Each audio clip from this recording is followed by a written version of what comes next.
किसका? प्रभु का। जय गुरुदेव नाम किसका? प्रभु का। जय गुरुदेव नाम किसका? प्रभु का। प्रभु का पावन नाम जय गुरुदेव का सच्चा नाम जय गुरुदेव, कलयुग का जागृत नाम जय गुरुदेव, समय का चेतन नाम जय गुरुदेव।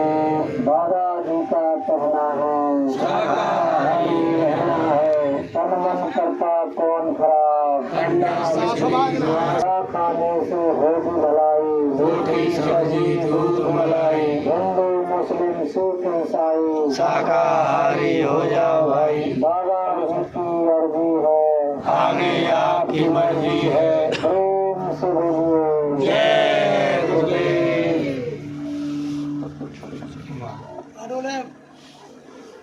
सही है का? आप तो ऐसे बोल रहे हो। मंच पर विराजमान परम पूज्य बाबा जय गुरुदेव जी महाराज के चरणों में मेरा कोटि कोटि प्रणाम। उपस्थित सभी सत्संगी भाई बहन, दूर दराज से आए समस्त धर्म प्रेमी, प्यारे बच्चों, सबको जय गुरुदेव। जय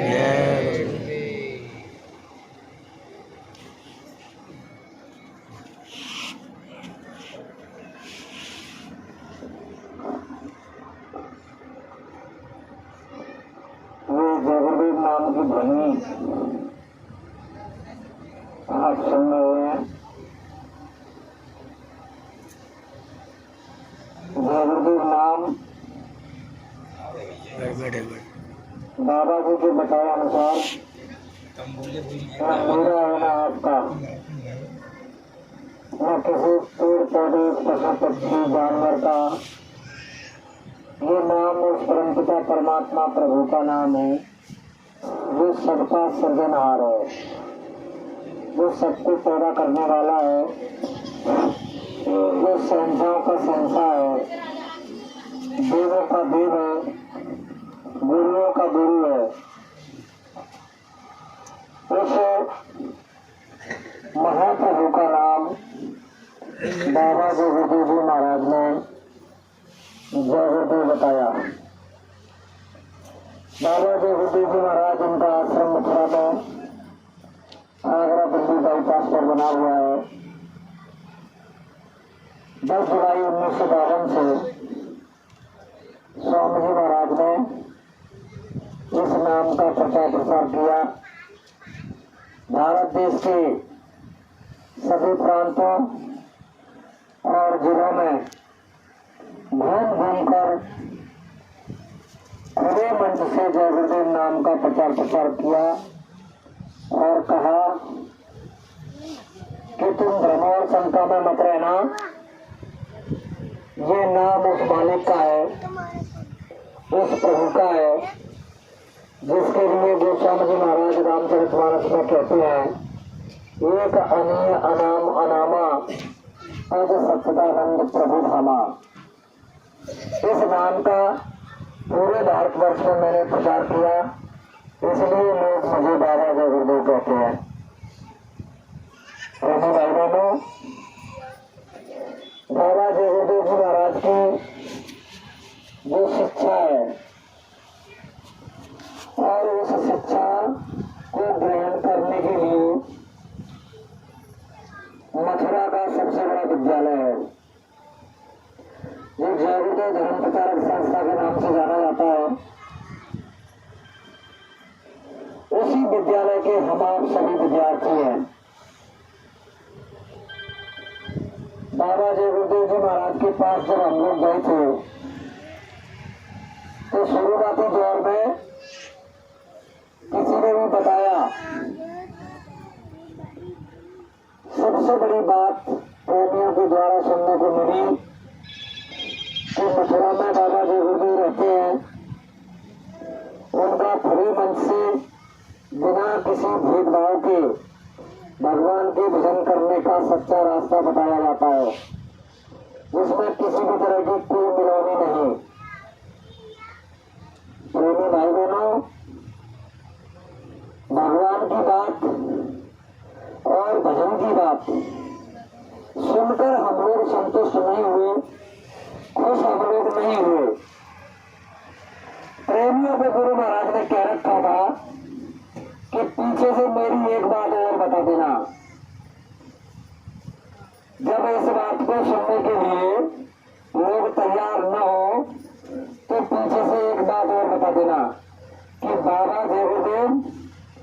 ऐसे डॉक्टर भी हैं जो हर मर्ज का इलाज करते हैं।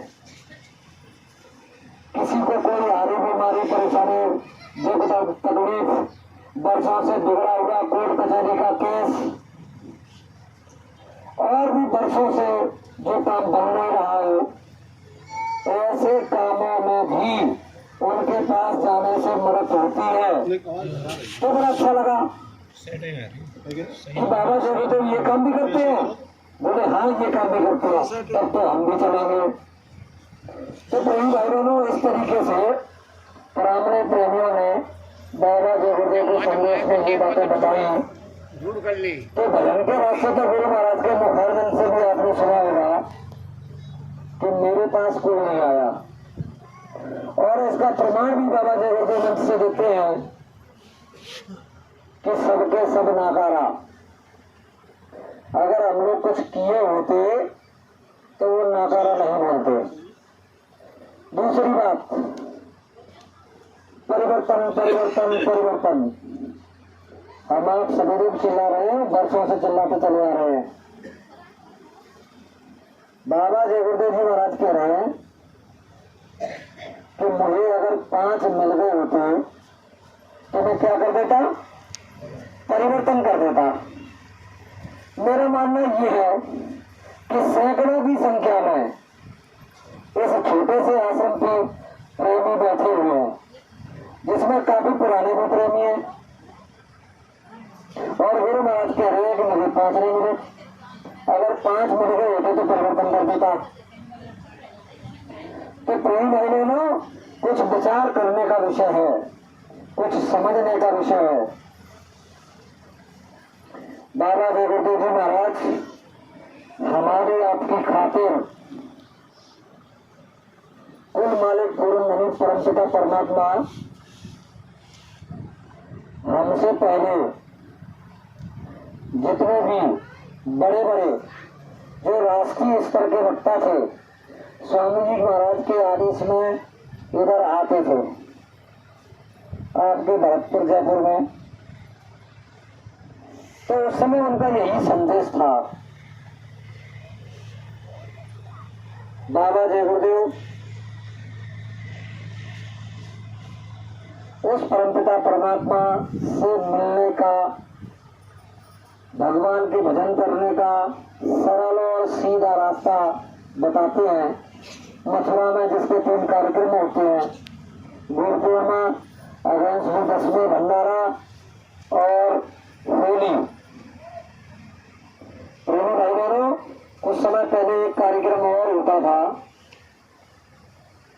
जो 15 दिन का कार्यक्रम होता था साधना शिविर के नाम से, जिसमें पुराने प्रेमियों को मालूम है ऐसा समय रहता था कि बड़ी गर्मी, और उस गर्मी में गुरु महाराज आधे घंटे के लिए कभी ध्यान पर, कभी भजन पर बिठाल देते थे। तो अंतर ही अंतर में हम जैसे लोग ये प्रार्थना करते थे कि गुरु महाराज अब तो दया कर दीजिए, अब गर्मी बर्दाश्त नहीं हो रही है। लेकिन हमारे कर्मों की जो सफाई उनको करनी है, किसी न किसी जतन से, किसी न किसी जुक्ति से, तो महापुरुष इस तरह का कोई न कोई रास्ता निकालते रहते हैं। तो प्रेमी भाई बहनों, बाबा जय गुरुदेव जी महाराज ने हमारे आपके लिए कठिन से कठिन परिश्रम किया है।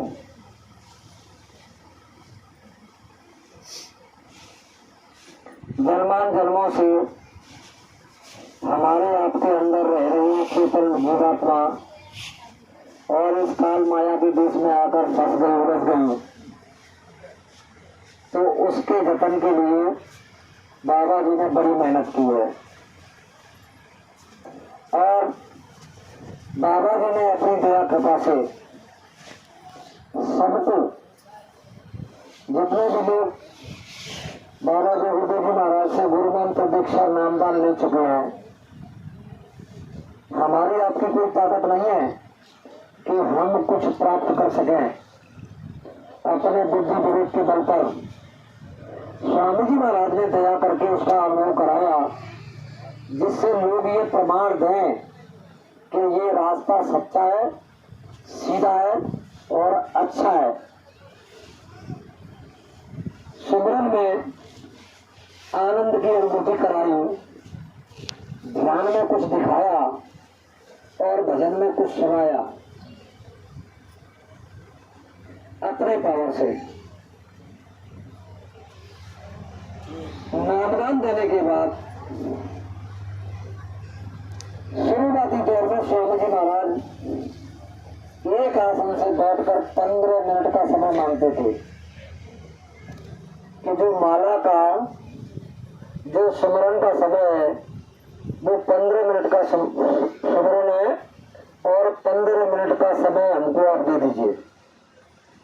फिर ध्यान के लिए और भजन के लिए कभी 2 मिनट कभी 5 मिनट, इस तरीके से तोड़ फोड़ करके भी 15-15 मिनट करके 24 घंटे में 3 घंटे का समय दे दीजिए। फिर आप दुनिया के जितने भी काम हैं 23.5 घंटे आप दुनिया के काम करो। जब ये 15 मिनट का समय, 15 मिनट का सिमरन, 15 मिनट का ध्यान, 15 मिनट का भजन, ये जब प्रेमियों के समय में आने लगा, तब स्वामी जी महाराज ने उन पुराने प्रेमियों को 1 घंटे की बात बताई कि 24 घंटे में हमको 1 घंटे दीजिए। क्या होता है इसमें 3 घंटे में?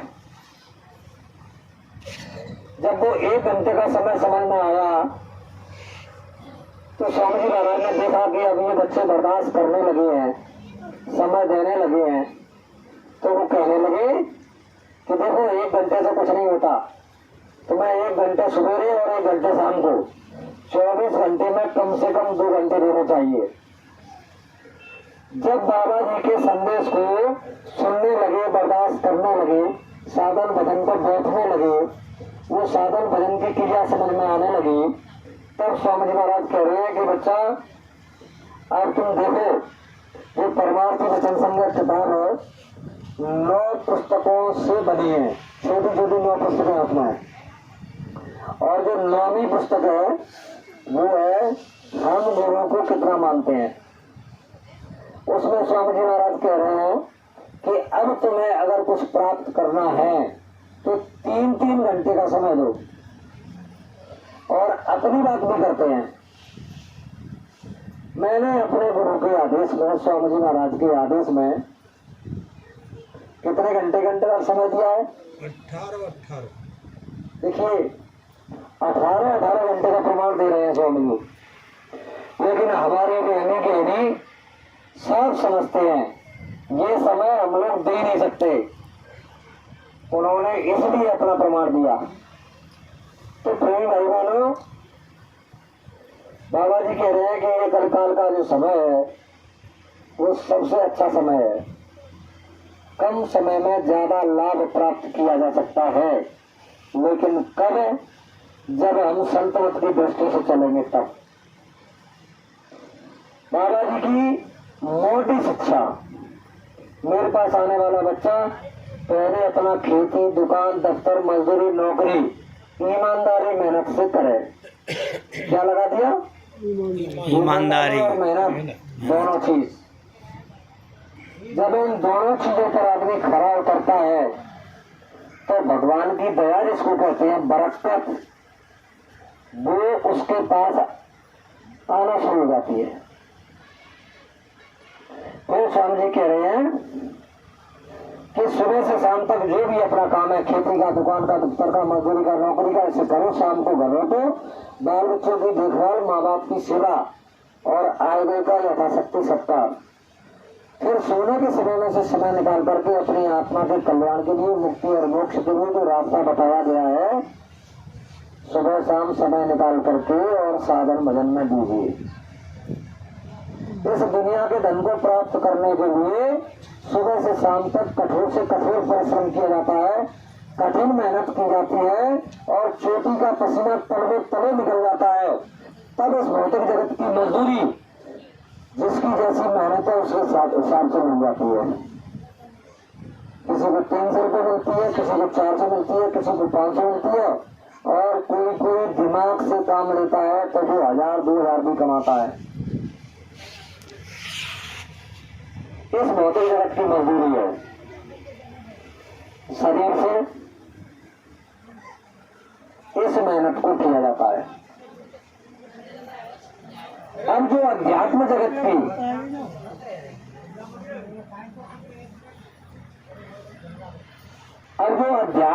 की मजदूरी है वो काम लेगी प्रेमी भाई बहनों।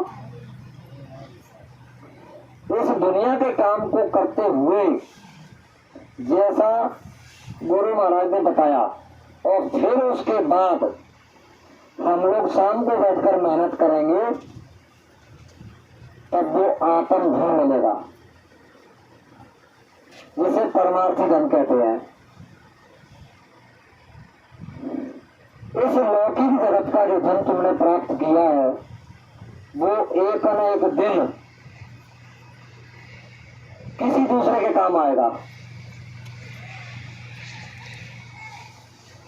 तुम्हारी वास्तविकता ये है कि जब तक इस शरीर में ये जीवात्मा है तब तक तुम इस दुनिया के धन से काम ले लो, लेकिन ये दुनिया का धन जब ये जीवात्मा इस शरीर से निकलेगी तो सब यही की यही भरा रह जाएगा। कुछ भी किसी के साथ न तो गया पहले और न आगे जाएगा। इसलिए बाबा जगदीश जी महाराज समझा रहे हैं कि समय के रहते हुए थोड़ा सा इस काम को भी करो।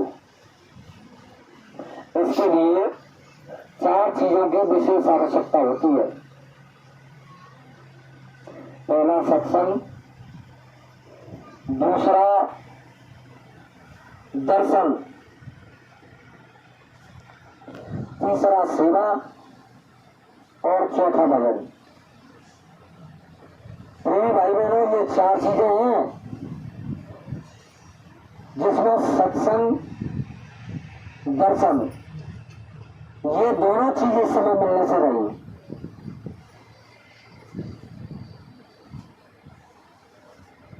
ये जो सुनाया जा रहा है ये तो बाबा जगदीश जी महाराज का संदेश जो हमने आपने सुना है वो उनके वचन है। उन वचनों को मतलब याद करने के लिए, याद कराने के लिए दोहराया जा रहा है। सत्संग तो केवल और केवल महापुरुष ही सुनाने का काम करते हैं, क्योंकि भौतिक जगत में बैठे जरूर नजर आते हैं, लेकिन खंडों को मानों को पार करते हुए जीवात्मा सतलोक में निवास करती है और उनका ऊंचे से ऊंचे दर्जे का जो संदेश होता है परमात्मा का, उसे वो अपने वाणी के द्वारा सुनाते हैं प्रेमियों को जीवात्मा की खातिर। प्रेमी भाई बहनों, वो सत्य का संग, उसे सत्संग कहते हैं। वो 2 तरीके से कहा जाता है, एक वर्णात्मक होता है, एक ध्वनात्मक होता है। बाबा जय गुरुदेव अपने मुखारबंद से जो हमको आपको अपने ये जो कार्यक्रम हुआ करते थे उनमें जो सुनाते थे वो वर्णात्मक सत्संग और ध्वनात्मक सत्संग अंदर में दोनों आंखों के मध्य भाग से परे, जहां से संत मत का रास्ता खुलता है, उसकी शुरुआत होती है, जिसे सुरत शब्द योग मार्ग कहते हैं। सुरत माने आत्मा, शब्द माने परमात्मा और योग माने मिलाना।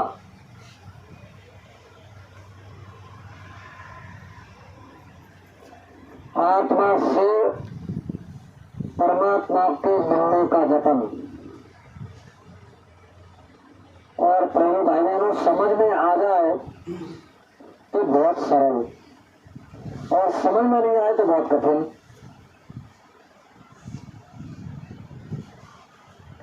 वर्षों गुजर गए, दोनों आंखों के मध्य भाग से अंदर प्रवेश नहीं हुआ तो कठिन, और समझ में आ गया, गुरु महाराज की दया हो गई, उसे जरा सी झलक मिल गई तो सरल।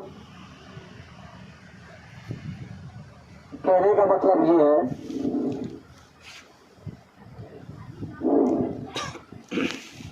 ये मनुष्य शरीर जो हमको आपको मिला है, ये महापुरुषों के बताए अनुसार 84 लाख योनियां भुगतने के बाद तब ये मनुष्य शरीर मिलता है।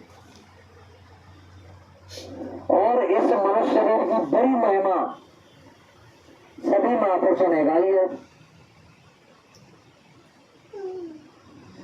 मानव तन मिलने के लिए आत्मा ने ईश्वर से गुहार लगाई मां के गर्भ में।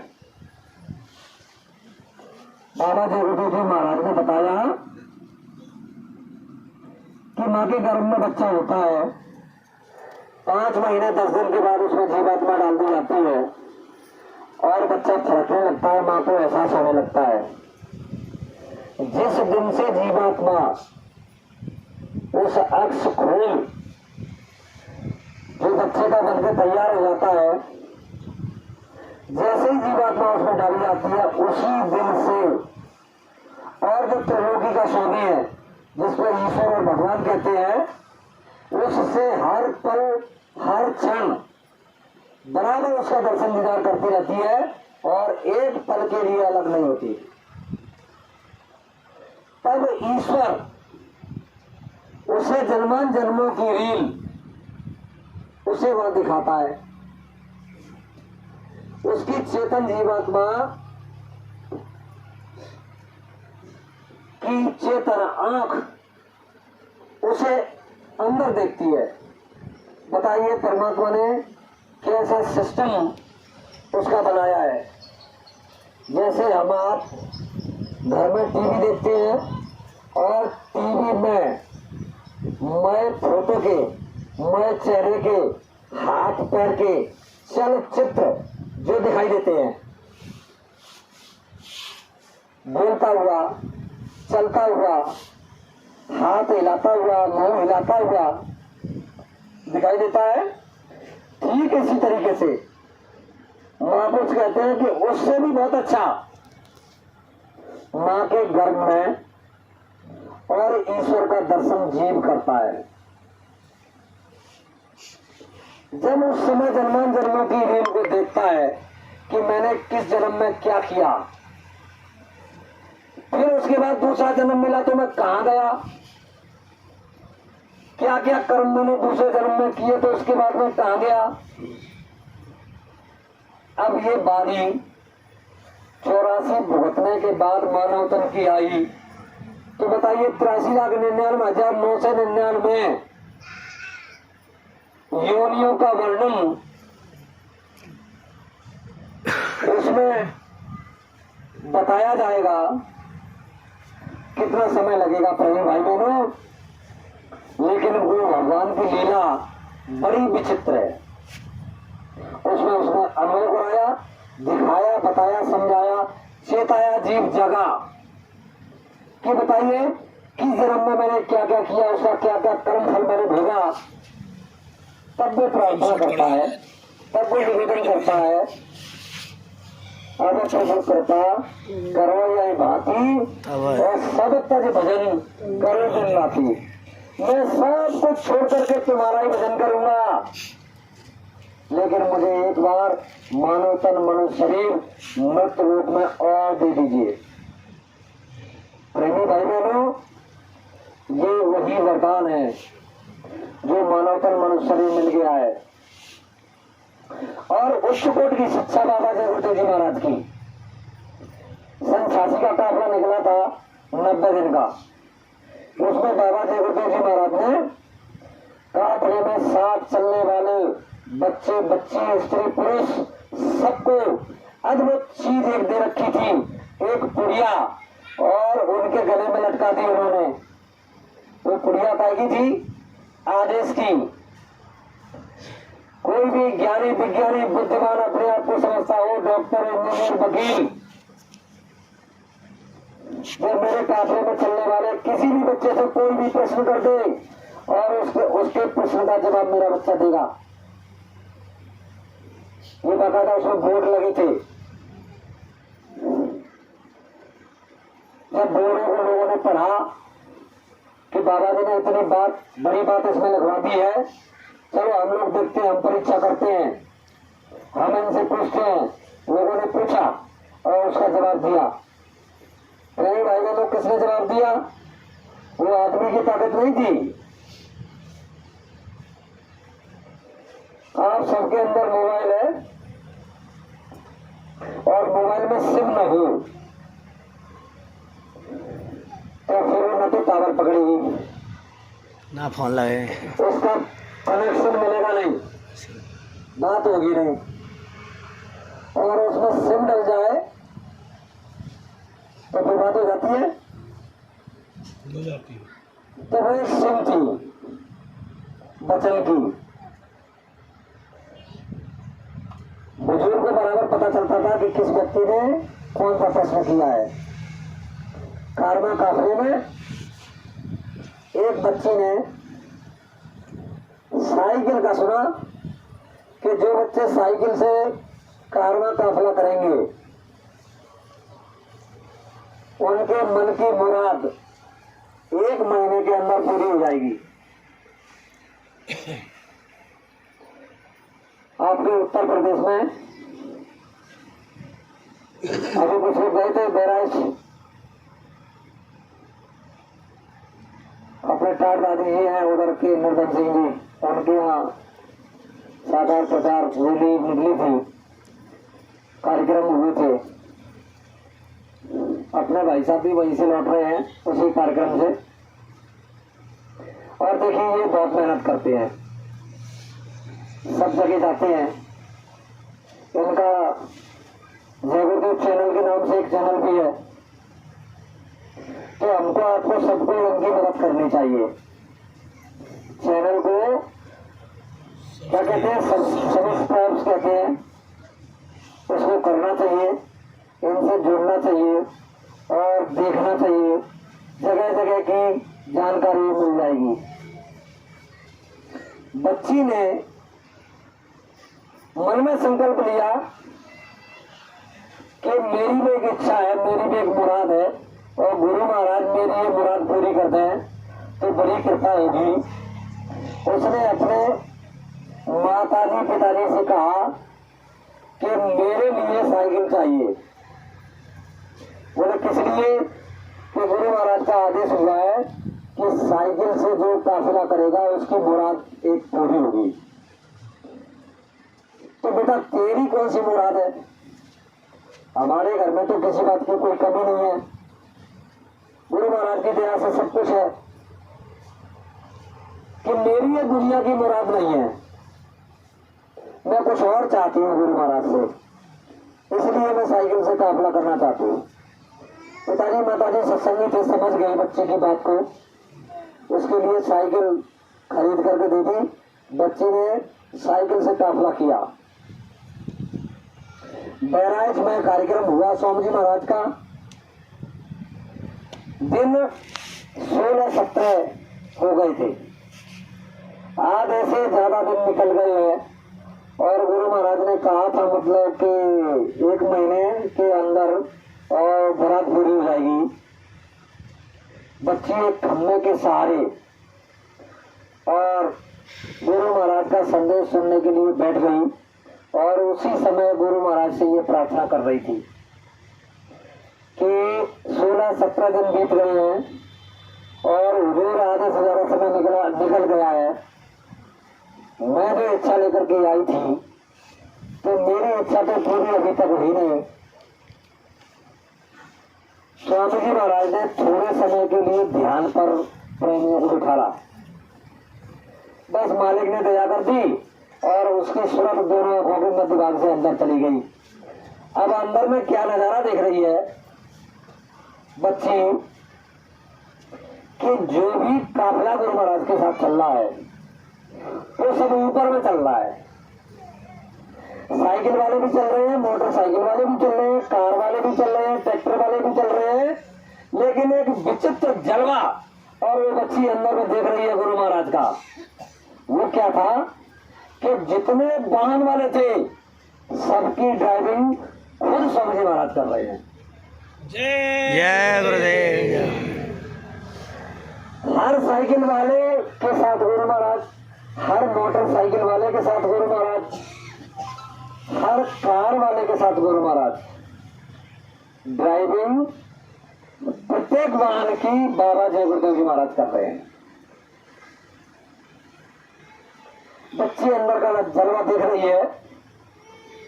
गुरु महाराज ने सत्संग कार्यक्रम सुनाते सुनाते अपना समापन कर दिया और इशारे में वहां कहा कि देखो बच्चा, कभी कभी कुछ बच्चे ऐसे आकर बैठ जाते हैं जिनकी जीवात्मा सूरत दोनों आंखों के मध्य भाग से अंदर चली जाती है, तो फिर तुम लोग उसको परेशान मत करना।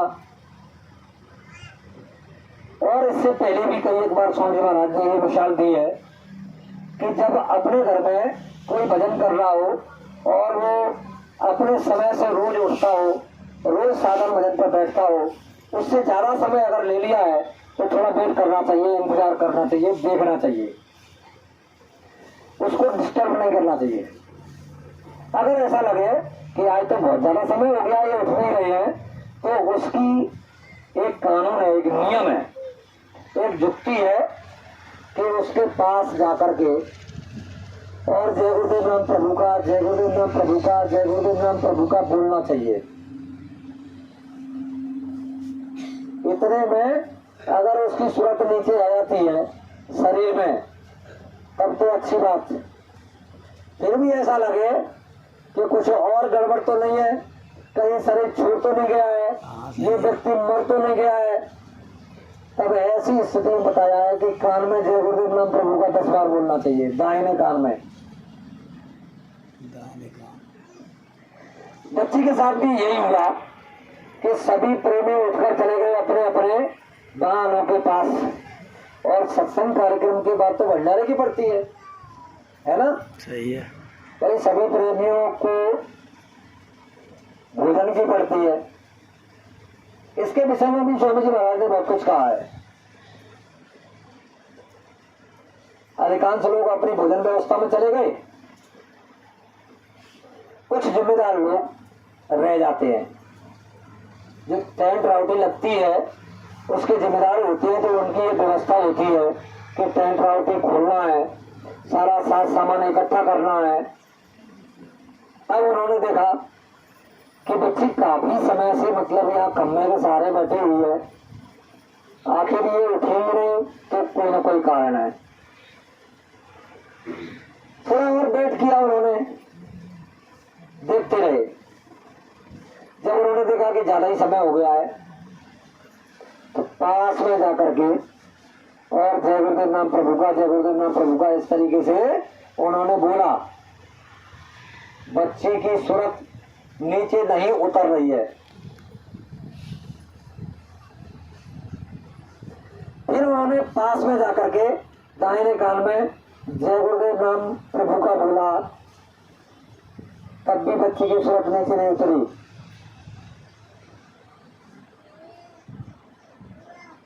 फिर उसको किसी ने हिला दिया, बच्ची लुढ़क गई।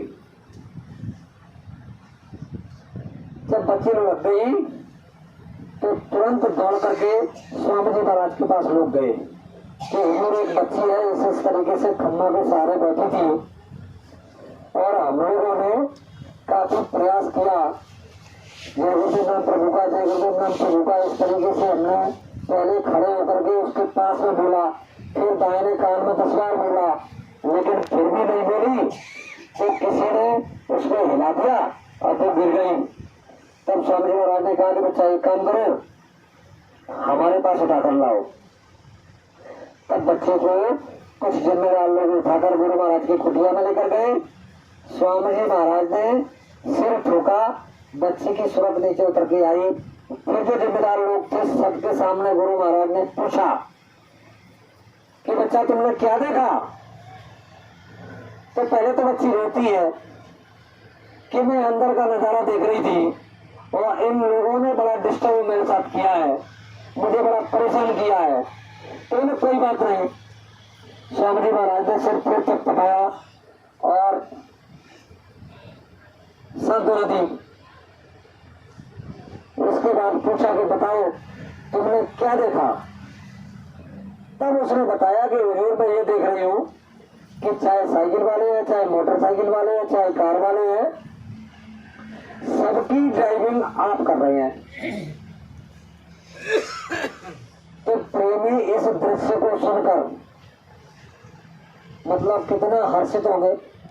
हमको आपको भी सुनकर कितनी खुशी हो रही है कि एक ऐसा बच्चा था जो अपनी इस तरह की मुराद लेकर गया था, एक मिन्नत आरजू, एक प्रार्थना लेकर गया था कि मुझे भी साइकिल से काफला करना है।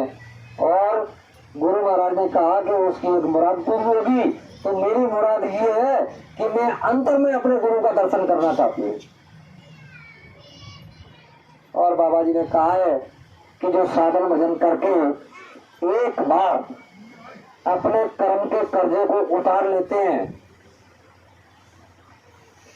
इस जीवात्मा रूपी कपड़े पर जब जन्मान जन्मों की कर्म रूपी काई लग जाती है, तो सिवाय नाम रूपी साबुन के द्वारा और कोई जतन और कोई उपाय नहीं है कि बिना इसके उसकी धुलाई हो सके।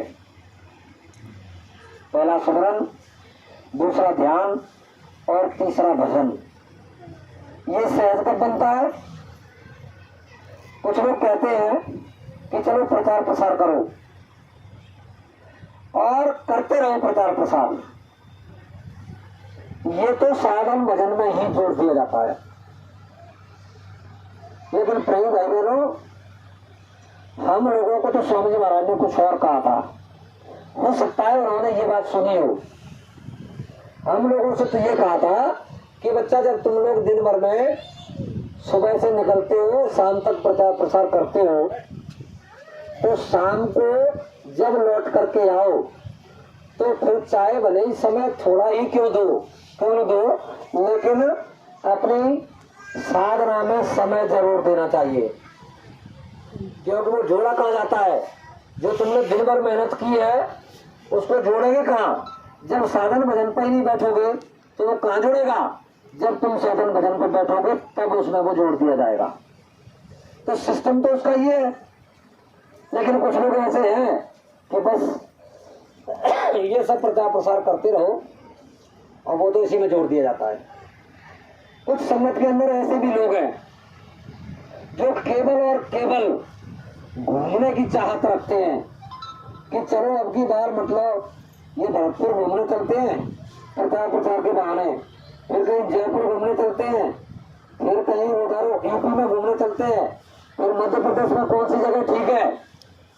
प्लान बनाया कि प्रचार प्रसार करना है और प्रचार प्रसार के बहाने प्रेमी भाई बहनों बढ़िया रहना और बढ़िया खाना, ये मैंने अपनी आंखों से देखा है।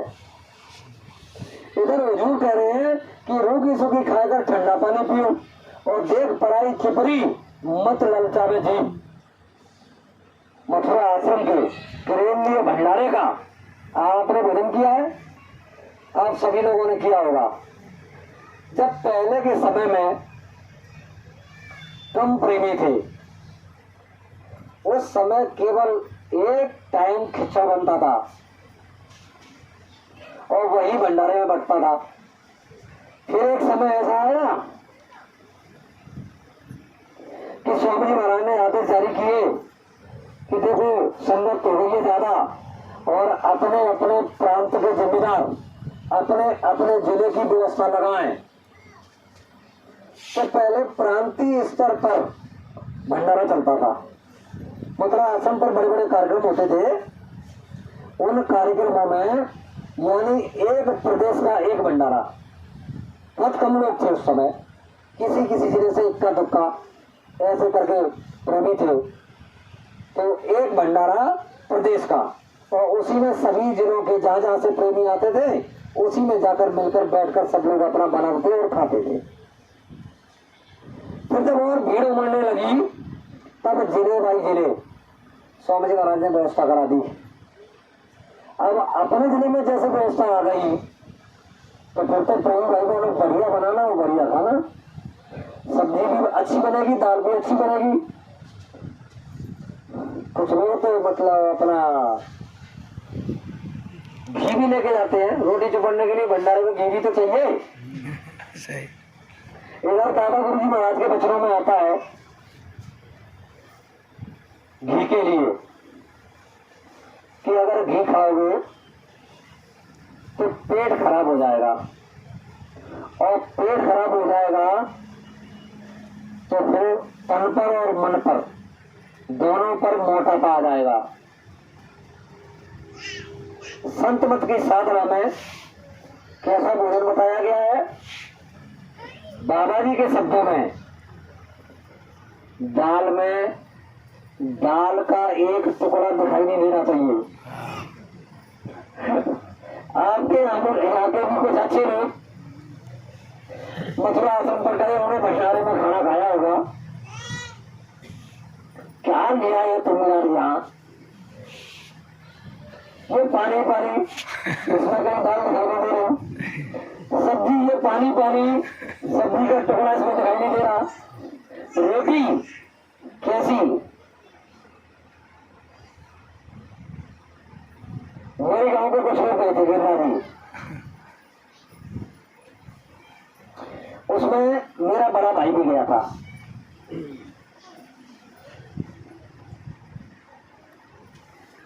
इन्होंने प्लान बनाया कि गिरनारी तब चलेंगे, पहले जय गुरुदेव आश्रम पर चलते हैं, उसके बाद देखते हैं, बड़ी बड़ाई करते हैं, जय गुरुदेव वाले उतर जाते हैं तब कि हमारे गुरु महाराज का आश्रम ऐसा, हमारे गुरु महाराज का आश्रम ऐसा। तो भाई चलो आए देखते हैं। और तो गए तो गेट पर पूछा भाई कहाँ से आए, कौन कैसे? तो उन्होंने परिचय दिया मेरा कि इस तरीके से हम उनके गांव के हैं और ये इनके भाई हैं। बोले चलो ठीक है, तब आप जाइए। कहाँ जा रहे हो? कि हम मतलब आश्रम को देखेंगे, घूमेंगे इसमें। और समय उधर हो रहा था भंडारे का, 12:30 बजे का समय था। अब ये भंडारे में चले गए घूम घाम के कि देखो ये रोटी कैसी है, हमारे गांव के कुत्ते भी नहीं खाएंगे। बताइए, इस तरह का उनके मन में भाव आया। उस रोटी को जेब में रख के लाए थे मुझे दिखाने के लिए। एक वीडियो मैंने देखा था मोबाइल पर, और उसमें एक महिला है, वो अपने खाने के लिए आटा बनाती है।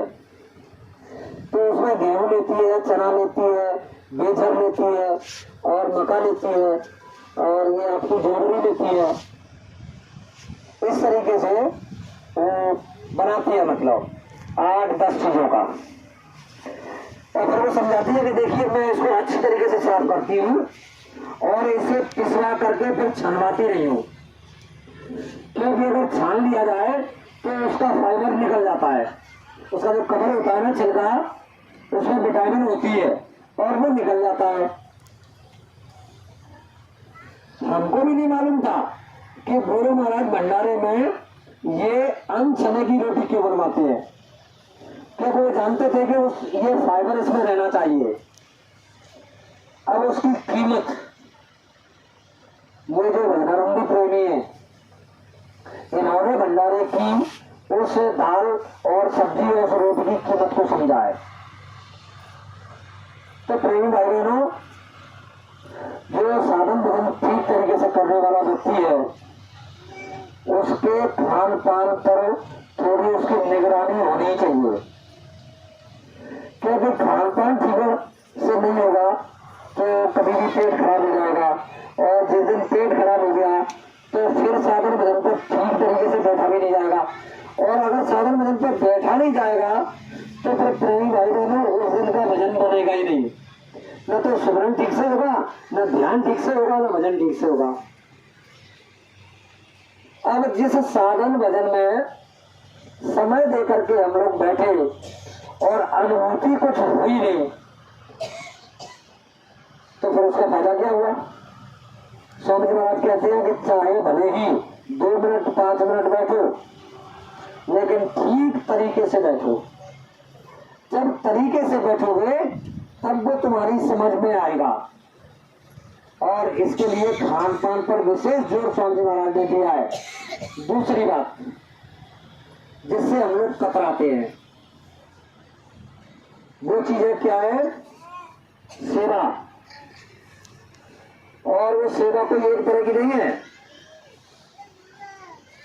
तन की सेवा, मन की सेवा, धन की सेवा, वचन वाणी की सेवा, ये 4 तरह की सेवा बताई है। शरीर से सेवा करने से शरीर के विकार दूर होते हैं। गुरु महाराज अपने समय में कोई न कोई सेवा क्यों लगाते थे? ये पुराने प्रेमियों को मालूम है कि उस समय ज्यादा काम नहीं रहता था, तो स्वामी जी महाराज इधर से उधर मिट्टी डलवाने का काम करते थे। एक गड्ढा इधर खुदवाया, इधर से मिट्टी डलवाई, मतलब कहीं दूसरी जगह, और फिर जब दूसरी बार कार्यक्रम हुआ तो इधर वाला गड्ढा भरवाया और दूसरी जगह का गड्ढा खुदवाया। ये काम स्वामी जी महाराज ने बहुत करवाया है। इसी को कहते हैं महापुरुषों की दृष्टि में गोरख धंधा। प्रेमियों की खातिर, हमारे कर्म कर्जे को उतारने की खातिर तन की सेवा आवश्यक है। अब लंबे अरसे से हम लोग इस पर कितना ध्यान दे रहे हैं। दूसरा मन की सेवा।